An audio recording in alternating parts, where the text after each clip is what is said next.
ఓం గురుర్బ్రహ్మ గురుర్విష్ణుర్గురుర్దేవో మహేశ్వరః గురుః సాక్షాత్ పరం బ్రహ్మ తస్మై శ్రీ గురవే నమః. సదాశివసమారంభాం శంకరాచార్య మధ్యమాం అస్మదాచార్య పర్యంతాం వందే గురు పరంపరాం. శ్రీ గురుచరణారవిందాభ్యాం నమః. మనం ఇప్పుడు భాద్రపద మాసంలో బహుళ పక్షంలో 15 రోజులని అంటే పాడ్యమి నుండి అమావాస్య వరకు ఉండేటటువంటి ఆ యొక్క 15 తిథులలో ఆ తిథుల్ని కూడా 15 రోజుల్ని మనము పితృపక్షము, దాన్నే మహాలయ పక్షము అని చెప్పేసి కూడా పిలుస్తూ ఉంటాము. ఈ 15 రోజుల్లో మనము పితృదేవతలను ఉద్దేశించి వారిని తృప్తిపరచడానికి, వాళ్ళ యొక్క అనుగ్రహం పొందడానికి పితృకార్యాలు నిర్వహిస్తాము. అసలు మహాలయము అంటే ఏంటి, ఎందుకు ఈ యొక్క 15 రోజుల్లోనే పితృదేవతలను ఉద్దేశించి కార్యక్రమాలు చేయాలి, వాళ్ళను సంతృప్తి పరచాలి అనేటువంటి విషయాన్ని కనుక తెలుసుకున్నట్లయితే కనుక మనము అందరికీ తెలిసినటువంటి కథే. భారతంలో కర్ణుడు మరణించిన తర్వాత తాను బ్రతికి ఉన్నంత కాలము కూడా దానం విషయంలో దేనికి కూడా తక్కువ చేసేవాడు కాదు. అంటే ముఖ్యంగా బంగారం కూడా ఎక్కువ దానం చేసేవాడు అనమాట. అందుకని చెప్పేసి బంగారం ఎక్కువ దానం చేయడం ద్వారా తాను మరణించిన తర్వాత స్వర్గానికి వెళ్ళిన తర్వాత అక్కడ తాను స్వర్గంలో తినేటటువంటి పదార్థం ఏది తీసుకుందామన్నా కూడా అది బంగారం అయిపోతుంది. అందుకని చెప్పేసి ఎందుకు ఇట్లా అవుతుందని చెప్పేసి అంటే అప్పుడు ఇంద్రుడు చెప్తాడు, అంటే నువ్వు బ్రతికి ఉన్నంత కాలము కూడా పితృదేవతలను ఉద్దేశించి వాళ్లకు ఆహారం సమర్పించకపోవడము, అన్నదానాలు చేయకపోవడము, ఇలాంటివన్నీ కూడా చేయకపోవడం వల్ల, ఆ అన్నదాన ఫలితం లేకపోవడం వల్ల, బంగారం మాత్రమే ఎక్కువ దానం చేయడం వల్ల నువ్వు ఏది పట్టుకున్నా కూడా అది బంగారం అవుతుంది. కాబట్టి ఆహారం కూడా బంగారం రూపంలో తీసుకునేటటువంటి తీసుకోవాల్సి వస్తుంది. కాబట్టి ఆ అన్నదానాలు ఇవన్నీ చేయకపోవడం వల్ల ఇటువంటి పరిస్థితి వచ్చిందని చెప్పేసి ఆ యొక్క ఇంద్రుడు చెప్పడం ద్వారా ఆ విషయాన్ని తెలుసుకొని అప్పుడు ఇంద్రుడి యొక్క అనుమతి తీసుకొని ఆ కర్ణుడు భూలోకానికి వచ్చి ఏ 15 రోజులైతే తన పితృదేవతల్ని ఉద్దేశించి తాను కార్యక్రమాలన్నీ కూడా చేశాడో, అన్నదాన కార్యక్రమాలన్నీ కూడా నిర్వర్తించాడో, ఆ 15 రోజులకే మనము ఈ యొక్క భాద్రపద మాసంలో వచ్చేటటువంటి మహాలయ పక్షములు అని చెప్పేసి మనము పిలుస్తాము. ఆ మహాలయ పక్షము అని చెప్పేసి దాన్ని మనము పిలుస్తాము.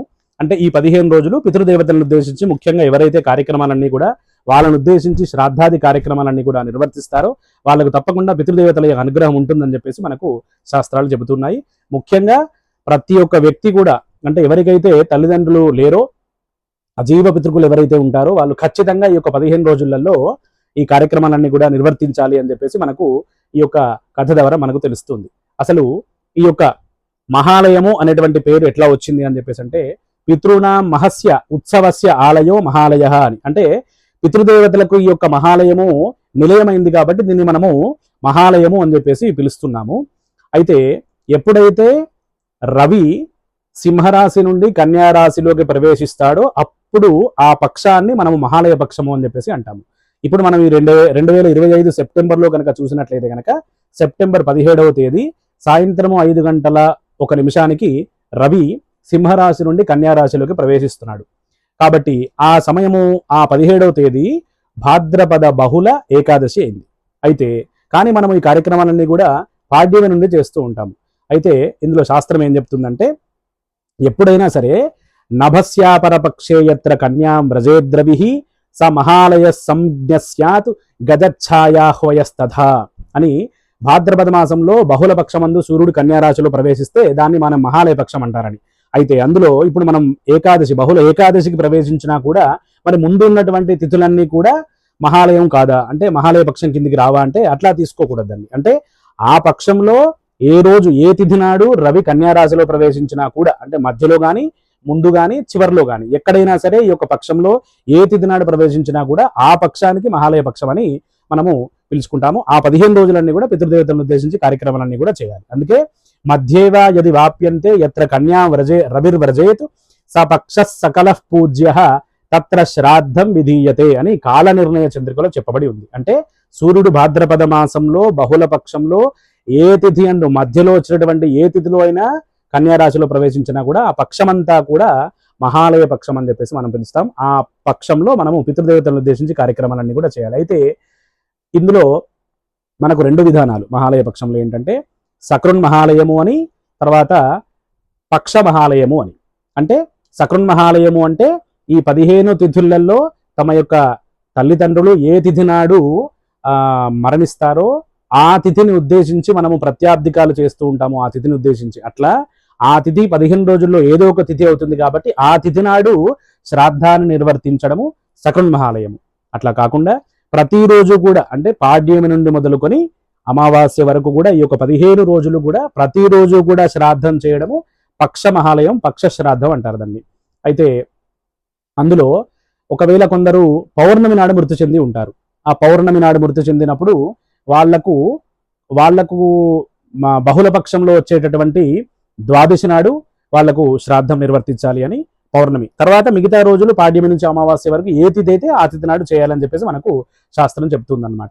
అట్లా ఈ యొక్క పక్షమహాలయ శ్రాద్ధము చేయడము, తర్వాత కనీసము సకృన్మహాలయం అంటే ఏదో ఒక రోజైనా కనీసం శ్రాద్ధం చేయడం ద్వారా పితృదోషాలు పోయి పితృదేవతలకి అనుగ్రహం ద్వారా మనము ఖచ్చితంగా అంటే మనకు ఏవైతే జీవితంలో జరుగుతున్నటువంటి కష్టాలు ఏవైతే ఉన్నాయో అవన్నీ కూడా దాదాపు పితృదేవతల యొక్క అనుగ్రహం ద్వారా అంటే వాళ్ళ యొక్క శాపం ద్వారా, వాళ్ళ యొక్క పితృదేవతల యొక్క దోషం ఉన్నట్లయితే, వాళ్ళ యొక్క శాపంకి గురైనట్లయితే కనుక మన కష్టాలు రావడము, వాళ్ళ యొక్క అనుగ్రహం ఉన్నట్లయితే కనుక మనకు అన్ని సుఖాలు కలగడం ఇవన్నీ కూడా జరుగుతుంటాయి. కాబట్టి వాళ్ళని ఉద్దేశించి ముఖ్యంగా ఈ యొక్క 15 రోజుల్లో కనుక మనం ఈ యొక్క వాళ్ళని ఉద్దేశించి ఈ కార్యక్రమాలన్నీ కూడా యథాశక్తిగా అంటే 15 రోజులు చేయడం అనేది చాలా ఉత్తమము. 15 రోజులు కనీసం కుదరకపోయినా కనీసము సకృన్మహాలయం అంటే ఆ ఒక్క తిథి నాడైనా సరే వాళ్ళని ఉద్దేశించి మనము శ్రాద్ధాది పిండ ప్రదానాది కార్యక్రమాలన్నీ కూడా చేయడము ద్వారా పితృదేవతల యొక్క అనుగ్రహాన్ని తప్పకుండా మనం పొందినవారు అవుతాము. అట్లాగే ఈ యొక్క పక్షమహాలయము చేసేటటువంటి వారు అంటే ప్రతిరోజు కూడా శ్రాద్ధం చేసేటటువంటి వారికి ఒక్కొక్క రోజు శ్రాద్ధం చేస్తే అంటే పాడ్యమి నుండి అమావాస్య వరకు, ఇందులో మళ్ళీ ఏంటంటే పాడ్యమి నుంచి అమావాస్య వరకు అన్నప్పుడు అప్పుడప్పుడు తిథి క్షయం కావచ్చు, అంటే 14 రోజులు రావచ్చు, అప్పుడప్పుడు తిథి వృద్ధి కావచ్చు, అంటే 16 రోజులనే రావచ్చు. ఏదైనా మొత్తానికి ఆ యొక్క ప్రతిరోజు కూడా ఈ యొక్క బహుళ పక్షంలో శ్రాద్ధం చేసేటటువంటి వారికి ఎటువంటి ఫలితాలు వస్తాయి అని చెప్పి కూడా మనకు శాస్త్రం చెబుతుంది. అందులో కనుక మనం గమనించినట్లయితే కనుక పాడ్యమి నాడు అంటే బహుళ పాడ్యం అంటే మొదటి రోజు కనుక శ్రాద్ధం చేసినట్లయితే కనుక ధనలాభం అని, అట్లాగే విధియ నాడు అంటే ద్వితీయ రెండవ తిథి నాడు కనుక రెండవ రోజు శ్రాద్ధం చేసినట్లయితే కనుక పుత్ర సంపత్తి అని, తర్వాత తృతీయ నాడు తదియ నాడు గనక శ్రాద్ధం చేసినట్లయితే కనుక జయము అని, తర్వాత చతుర్థి నాడు చవితి నాడు శ్రాద్ధం చేసినట్లయితే కనుక శత్రునాశనం అని, అట్లాగే పంచమి నాడు శ్రాద్ధం చేసినట్లయితే కనుక క్రియాఫలము అని, తర్వాత షష్ఠి నాడు గనక షష్ఠి తిథి నాడు గనక శ్రాద్ధం చేసినట్లయితే కనుక పూజనీయుడు అవడము, తర్వాత సప్తమి నాడు గనక శ్రాద్ధం చేసినట్లయితే గానాపత్య సిద్ధి, ఆ తర్వాత అష్టమి నాడు శ్రాద్ధం చేసినట్లయితే సుబుద్ధి కలగడము, అంటే మన ఇంట్లో పిల్లలు సక్రమమైనటువంటి మార్గంలో ఉండరు, అలాంటి పిల్లలతో ఇబ్బంది పడేటటువంటి వాళ్ళు ఎవరైతే ఉంటారో వాళ్ళు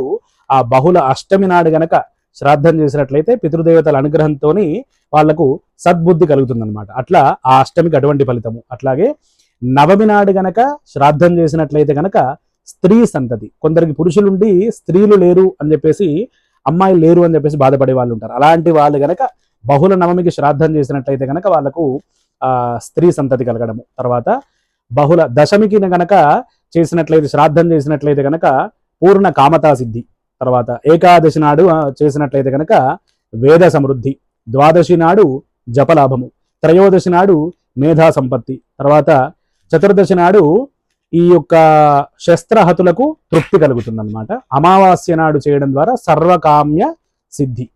అయితే ఇందులో మనం గమనించాల్సినటువంటి విషయం ఏంటంటే చతుర్దశి శ్రాద్ధం అంటే మిగతా రోజులన్నీ కూడా పక్షమహాలయ శ్రాద్ధం చేసేటటువంటి వారంతా కూడా పక్షమహాలయం చేసేటప్పుడు చతుర్దశికి ఎటువంటి నియమాలు లేవు. అంటే చతుర్దశి నాడు కూడా శ్రాద్ధం చేయడం, అమావాస్య నాడు శ్రాద్ధం చేయడం, ఇట్లాంటి ఇవన్నీ కూడా పక్ష శ్రాద్ధం అంటే 15 రోజులు వరుసగా పెట్టేటటువంటి వారికి చతుర్దశి నియమం ఏం లేదు. కానీ ప్రత్యేకంగా సకృన్మహాలయము అంటే చతుర్దశి నాడు ఎవరైతే ఆ తిథి నాడు బహుళ చతుర్దశి నాడు ఎవరైతే అంటే శుద్ధ చతుర్దశి అయినా సరే బహుళ చతుర్దశి అయినా సరే ఆ చతుర్దశి నాడు మరణించినటువంటి వారికి చతుర్దశి నాడు మనం తిథి ఏ తిథి నాడైతే మరణిస్తారో ఆ తిథికి శ్రాద్ధం పెట్టాలని అనుకున్నాం.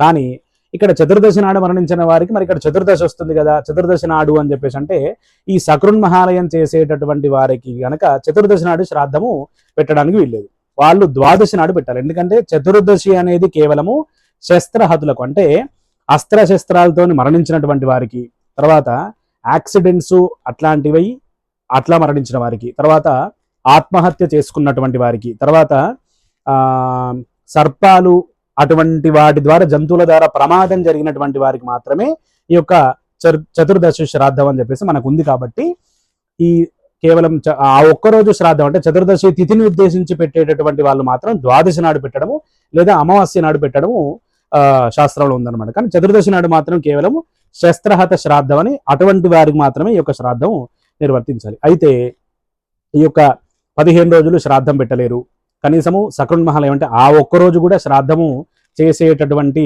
పరిస్థితి లేనటువంటి వాళ్ళు, అంటే అశక్తులైనటువంటి వాళ్ళు కనీసం ఆ 15 రోజులు తిలతర్పణాలు చేయడం, తిలతర్పణ ప్రతిరోజు కూడా వాళ్ళని ఉద్దేశించి ఆ వర్గాలని ఉద్దేశించి వాళ్ళకు తిలతర్పణాలు చేయడం, ఇవన్నీ కూడా చేస్తే కనీసం అంటే వాళ్ళని ఉద్దేశించి ఆ 15 రోజులలో కనీసం పితృదేవతలకు అనుగ్రహం ఉంటేనే మనకంతా కూడా శుభం జరుగుతుంది అనేటువంటి ఆ యొక్క మనస్ఫూర్తిగా ఆ కార్యక్రమాన్ని చేసేటటువంటి ప్రయత్నం చేయడము. కనీసం అది కుదరకపోతే సకృన్మహాలయం పక్ష శ్రాద్ధం కుదరకపోతే సకృన్మహాలయము, సకృన్మహాలయం కూడా కుదరనటువంటి వారికి సంకల్ప శ్రాద్ధం అని చెప్పేసి కేవలము అంటే పిండ ప్రదానము అగ్నిహోత్రం లేకుండా సంకల్ప శ్రాద్ధం చేయడము. అది కూడా కుదరనటువంటి వాళ్లకు అంటే అది అధమపక్షం ఎప్పుడు కూడా తీసుకోకూడదు.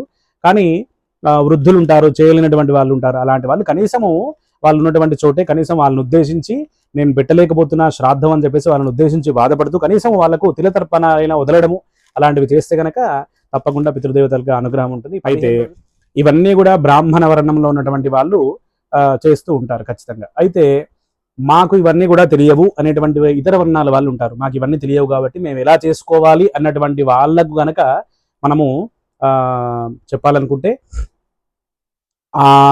ఎవరైతే ఉంటారో పెద్దలు, అంటే ఆ ఇంట్లో పెద్దలైతే ఎవరైతే చనిపోయి ఉంటారో, ఏ తిథి నాడైతే చనిపోయి ఉంటారో ఆ తిథిని మనం ఒక పండితుడి ద్వారా తెలుసుకొని ఏ రోజైతే వస్తుందో ఆ రోజునాడు ఒక బ్రాహ్మణ్ణి పిలుచుకొని బ్రాహ్మణుడి ద్వారా పిండ ప్రదాన కార్యక్రమం చేయడము, ఆ ఇంట్లో శ్రాద్ధం నిర్వర్తించడము, ఇలాంటివన్నీ కూడా చేసుకుంటే ఆ ఒక్కరోజు చేసినా కూడా ఖచ్చితంగా పితృదేవతలకు అనుగ్రహం ఉంటుంది. అయితే ఆ ఒక్కరోజు కూడా కనీసం కుదరనటువంటి పక్షంలో కనీసము అంటే పిండ ప్రదానాది కార్యక్రమాలన్నీ కూడా చేయలేనటువంటి స్థితిలో కనుక వృద్ధులో ఎవరో చాతగాని వాళ్ళు ఎవరైతే ఉంటారో అట్లా ఉన్నట్లయితే కనుక కనీసం ఆమశ్రాద్ధం అంటే ఆ బ్రాహ్మణుడిని పిలుచుకొని బ్రాహ్మణుడి యొక్క భోజనానికి సంబంధించినటువంటి వస్తువులు ఏవైతే బియ్యము, కూరగాయలు, తర్వాత ఇవన్నీ పప్పు, ఉప్పు ఇట్లాంటివన్నీ ఉంటాయో ఆ వస్తువులన్నీ కూడా బ్రాహ్మణుడికి దానం చేయడం ద్వారా ఆమశ్రాద్ధం ఆ విధంగా చేసినట్లయితే కనుక అట్లా అయినా సరే బ్రాహ్మణుడికి ఎప్పుడైతే ఈ యొక్క ద్రవ్యం చెందిందో అది ప్రత్యక్షంగా పితృదేవతలకే చెందినట్లు అవుతుంది. కాబట్టి ఆ యొక్క వాళ్ళ యొక్క ఇంటి పితృదేవతలు ఎవరైతే ఉంటారో ఆ కార్యక్రమాన్ని కూడా ఆ యొక్క ఫలితాన్ని ఖచ్చితంగా బ్రాహ్మణుడి ద్వారా తీసుకున్నారు కాబట్టి ఆ ఫలితం ఖచ్చితంగా ఆ ఇంటి వరకు వస్తుంది. కాబట్టి పితృదేవతల అనుగ్రహం ఖచ్చితంగా పొందిన వాళ్ళు అవుతారు. అందుకని ఈ విధంగా కనీసం, ఎందుకంటే ఇది కూడా కుదరదు అన్నటువంటి వాళ్ళు దానికి మనం చెప్పడానికి ఏముండదు. ఎందుకంటే ఇది చాలా అంటే చిన్నగా చేసుకునేటటువంటి కార్యక్రమం అనమాట. అది అంతగా పెద్దగా చేయాల్సినటువంటి పని కూడా ఉండదు. 15 రోజులు కూడా చేస్తే ఉత్తమము. 15 రోజులు కాకపోతే కనీసం ఆ ఒక్క రోజైనా సరే కనీసం వాళ్ళని ఉద్దేశించి ఈ విధంగా శ్రాద్ధం చేసుకోవడం ద్వారా ఖచ్చితంగా పితృదేవతల అనుగ్రహాన్ని పొందిన వాళ్ళు అవుతాము. అయితే మనము సాధారణంగా అనుకుంటూ ఉంటాం, బయట కూడా చాలా మందికి ఒక అనుమానం ఉంటుంది ఏంటంటే ఈ తద్దినము, ఆబ్దికము, తర్వాత పిండ ప్రదానము ఇలాంటి పదాలు వింటేనే అదొక అశుభంలాగా మనము దాన్ని అనుకుంటూ ఆలోచిస్తూ ఉంటాము. కానీ ఒక విషయం చెప్పాలంటే ఏంటంటే శాస్త్రంలో ఎక్కడ కూడా ఇది అశుభం అని చెప్పలేదు, అసలు దాన్ని శుభకార్యం అని అంటారు. ఎందుకంటే మనము చేసేటటువంటి ఏవైతే మనకు సమస్యలు ఉంటాయో మనము ఆ సమస్యకు సంబంధించినటువంటి జపమో, పారాయణో, పూజో ఏదో ఒక బ్రాహ్మణ ద్వారా చేయించుకుంటూ ఉంటాం. అటువంటి ఫలితాలన్నీ కూడా కొందరికి వెంటనే వస్తాయి, కొందరికి ఆలస్యంగా వస్తూ ఉంటాయి. ఎందుకంటే వాళ్ళ యొక్క కర్మను ఉద్దేశించి కర్మ ఫలితం అంతా కూడా తీసేసేదాకా భగవంతుడు కొందరికి ఆలస్యంగా, కొందరికి శీఘ్రంగా ఫలితం ఇస్తూ ఉంటాడు. కానీ ఎప్పుడైతే ఈ యొక్క శ్రాద్ధాలు ఉన్నాయో, పితృదేవతలు ఉద్దేశించి ఈ యొక్క శ్రాద్ధాలు వాళ్ళ యొక్క కామ్య సిద్ధికే చేస్తూ ఉంటారో వాళ్లకు శీఘ్రంగా ఫలితాలు వస్తాయి. అందుకని దీన్ని శుభకార్యం అనాలి తప్ప అశుభము, అశుభకార్యము అని చెప్పేసి దీన్ని వేరే రకంగా ఊహించుకుంటే దాన్ని అజ్ఞానం అంటారు. అందుకని చెప్పేసి అలాంటి అపోహలు, అలాంటి అనుమానాలు ఏవి కూడా పెట్టుకోకుండా కేవలము పితృదేవతల యొక్క అనుగ్రహం ఉండాలి అంటే ఖచ్చితంగా ఈ యొక్క 15 రోజులు వినియోగించుకోండి. కాబట్టి ఆ ఒక్క రోజైనా కనీసం ఆ తిథినాడు గనక ఈ విధంగా చేసినట్లయితే కనుక, యథాశక్తిగా చేసినట్లయితే కనుక మన ఇంట్లో అన్ని శుభాలు జరుగుతాయి. ఎందుకంటే ప్రతి ఒక్కరింట్లో ఏదో ఒక సమస్య ఉంటూనే ఉంటుంది. వివాహం కాకపోవడమో, సంతానం లేకపోవడమో, ఉద్యోగం లేకపోవడమో, ఆ తర్వాత ఆరోగ్యం లేకపోవడమో, ఏదో ఒక సమస్య ఉంటూనే ఉంటుంది. ఈ సమస్యలన్నీ కూడా మనకు ఎందుకు వస్తున్నాయంటే అన్నీ కూడా దాదాపు పితృదేవతల యొక్క శాపం ద్వారానో, పితృదోషం ఉండడం వల్లనే ఇవన్నీ జరుగుతాయి తప్ప మిగతా వేటికి సంబంధించినటువంటి వాటి ద్వారా కూడా మనకి ఇటువంటి ఫలితాలు ఏవి జరగవు. అందుకనే పితృదేవతలను ఉద్దేశించి మనము ఆ శాపానికి గురైతే గనక పితృశాపము నుంచి నివృత్తి కావడానికి, పితృదోషాలు పోవడానికి ఈ కార్యక్రమాలు చేసుకున్నట్లయితే గనక ఈ యొక్క 15 రోజుల్లో ఖచ్చితంగా ఈ యొక్క అరిష్టాలు, అశుభాలన్నీ కూడా తొలగిపోయి ఆ ఇంట్లో అన్నీ కూడా శుభాలు జరుగుతాయి అని శాస్త్రం చెప్పినటువంటి వచనం. కాబట్టి ఈ యొక్క 15 రోజుల్ని ఖచ్చితంగా మనం వినియోగించుకునే ప్రయత్నం చేద్దాము. స్వస్తి.